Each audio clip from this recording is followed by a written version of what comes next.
Hello friends, हम लोग एक इंपॉर्टेंट टॉपिक अभी डिस्कस करेंगे, लिंकेज एंड रिकॉम्बिनेशन का एक्सटेंशन, क्योंकि लिंकेज रिकॉम्बिनेशन ऑलरेडी डिस्कस कर चुके हैं।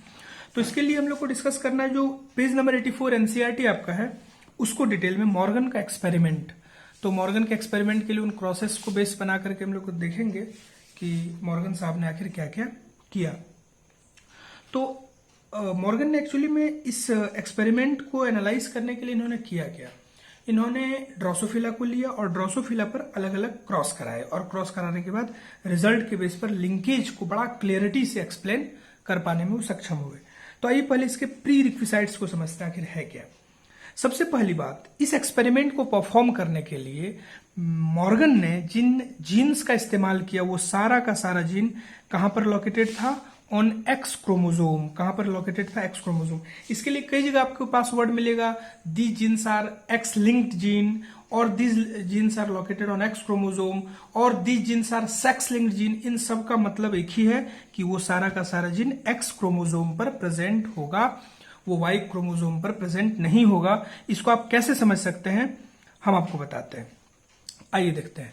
जैसे मान लीजिए सपोज ये एक्स क्रोमोजोम हुआ, एक्स क्रोमोजोम पर मॉर्गन ने तीन बेसिक कैरेक्टर को लिया, बॉडी कलर, आई कलर, विंग साइज।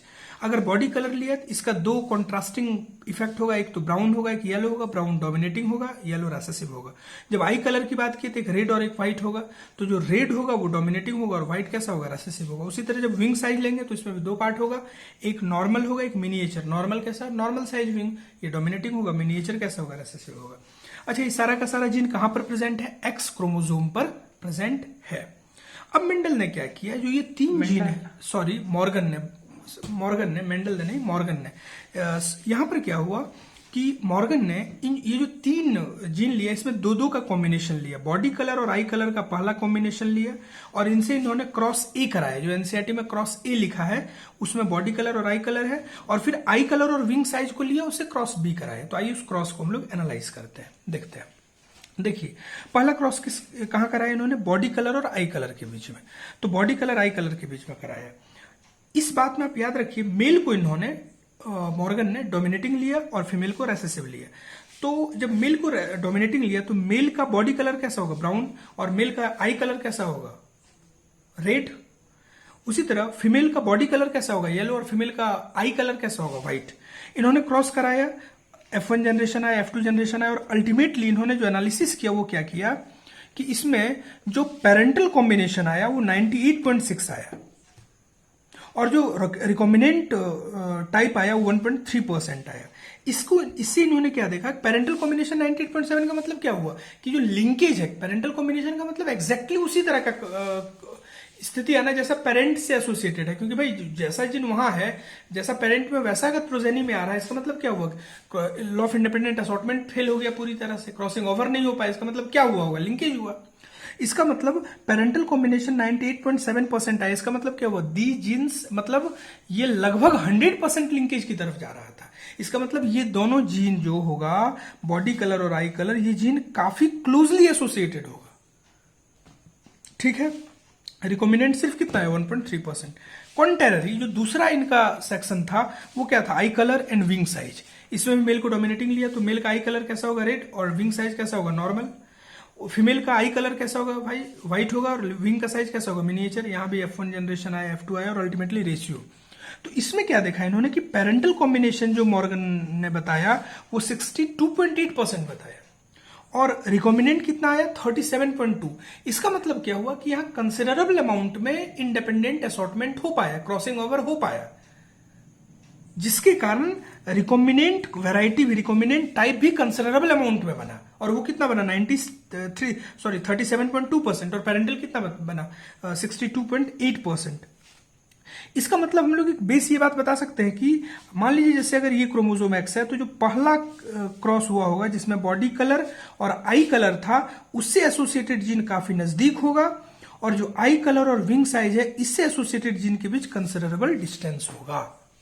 तो यहां से एक बात हम लोग को क्लियर हो गया कि वो कोई भी जीन जिसके बीच का डिस्टेंस काफी कम होगा, उसके बीच लिंकेज होने की संभावना बहुत ज्यादा होगी, और जब लिंकेज काफी ज्यादा होगी तो फिर क्रॉसिंग ओवर कम होगा, इंडिपेंडेंट असॉर्टमेंट नहीं हो पाएगा, और रिकॉम्बिनेंट टाइप बनने की संभावना काफी कम हो जाएगी। क्योंकि हम लोग डिस्कस कर चुके हैं कि linkage is what, linkage is inversely proportional to the upon distance, 1 upon distance, linkage is inversely proportional to the distance between the gene. ये बात आपको क्लियर होगा। आइए अब एनसीईआरटी पर आते हैं। देखिए इस चार्ट को समझ लीजिए, चार्ट थोड़ा कॉम्प्लिकेटेड है, वैसे आपको क्लियर हो जाएगा। इन्होंने क्रॉस ए कराया, तो क्रॉस ए में इन्होंने क्या लिया, बॉडी कलर और आई कलर लिया। हम लोग डिस्कस किए कि मॉर्गन ने जो एक्सपेरिमेंट कराया वो सब किससे एसोसिएटेड है, एक्स क्रोमोजोम से एसोसिएटेड है। इसलिए आप देखिए यहाँ जो भी मार्किंग है वो सिर्फ एक्स क्रोमोजोम पर है। ये जो वाई क्रोमोजोम है ये पूरी तरह से क्या ब्लैंक, मतलब यहां से एसोसिएटेड कोई भी जीन नहीं है। क्लियर हो गया होगा पहली बात, तो ये क्लियर हो चुका होगा। चलिए मतलब ये मेल है और ये फीमेल है, क्रॉस कराया, ये F1 जनरेशन में आया। अब F1 जनरेशन में जब हम लोग के पास ये सिस्टम बन चुका है तो हम लोग का अगला टारगेट क्या होता है, गैमिट बनाना। तो हम लोग गैमिट तो आसानी से बना सकते हैं भाई, गैमिट बनाने में कोई दिक्कत नहीं है। इसको आप कैसे ट्रीट करिए, इसको मान लीजिए आप x, इसको मान लीजिए आप y, तो यहां से दो प्रकार का गैमिट बनेगा। एक कैसा बनेगा, एक x बनेगा और एक क्या बनेगा, y। इसका मतलब दो तरह का गैमिट बना। उसी तरह यहां से भी दो वैरायटी का गैमिट बनेगा, यहां से भी दो प्रकार का गैमेट बनेगा। उन दो प्रकार के गैमेट को बना लीजिए, ठीक है, अब बना लीजिए। और जब दोनों इन गैमेट्स को बनाएगा तो उनके बीच में आपस में आपको क्या कराना है, उनके बीच में आपस में सबका आपस में क्या कराना है, सबका आपस में क्रॉसिंग कराना है। और जब सबका आपस में क्रॉसिंग आप कराइएगा तो आपके पास भाई एक्स और वाई दोनों प्रकार का क्रोमोजोम है। इसका मतलब मेल भी बनेगा और फीमेल भी बनेगा। तो बस एनसीईआरटी में जो लास्ट में लिखा है वो यही लिखा है कि ये जो पूरा का पूरा गोला है ये आप गौर करिए, इसमें एक्स और वाई दोनों टाइप का है। इसका मतलब ये मेल से एसोसिएटेड सेक्शन है। और उसके नीचे का जो पूरा का पूरा गोला है ये किससे एसोसिएटेड है, फीमेल से एसोसिएटेड है। क्लियर हो गया होगा। तो ऊपर मेल का सारा कॉम्बिनेशन बना, नीचे सारा फीमेल का कॉम्बिनेशन बना। अब आगे बढ़ते हैं। ये एक लाइन आपको वर्टिकल लाइन ये दिख रहा है, इसके इधर जितना है वो सब पेरेंटल कॉम्बिनेशन को शो कर रहा है और इसके इधर जितना वो रिकॉम्बिनेंट। इसका मतलब क्या हुआ कि इसमें मतलब एक्सचेंज ऑफ जेनेटिक मटेरियल हुआ। इस सेक्शन में क्या हुआ, एक्सचेंज ऑफ जेनेटिक मटेरियल हुआ। क्लियर होगा मेरे ख्याल से। उसी तरह सेकेंड पार्ट में आएंगे तो यहां भी एग्जैक्टली सेम चीज, ये किससे एसोसिएटेड हुआ, मेल से। नीचे वाला किससे एसोसिएटेड हुआ, फीमेल से। इस वर्टिकल लाइन के इधर जो है वो पेरेंटल कॉम्बिनेशन है, मतलब एग्जैक्टली एज द पेरेंट। और जो इस साइड है वो क्या हुआ, रिकॉम्बिनेंट हुआ। इसका मतलब यहां पर क्या रहा होगा, यहां पर एक्सचेंज ऑफ जेनेटिक मटेरियल हुआ होगा। तो यहां से हम लोग आसानी से ये बात बोल सकते हैं इस एक्सपेरिमेंट से कि लिंकेज आखिर है क्या और लिंकेज जीन से एसोसिएटेड कैसे है उसको आसानी से बता दिया। इसका मतलब ये हुआ कि जो फर्स्ट पार्ट है, पार्ट ए में, उसके बीच का जो जीन है वो काफी नजदीक है इसलिए लिंकेज ज्यादा है। और सेकेंड पार्ट में जो जीन है वो थोड़ा सा दूर है जिसके कारण लिंकेज कम है। थैंक यू दोस्त।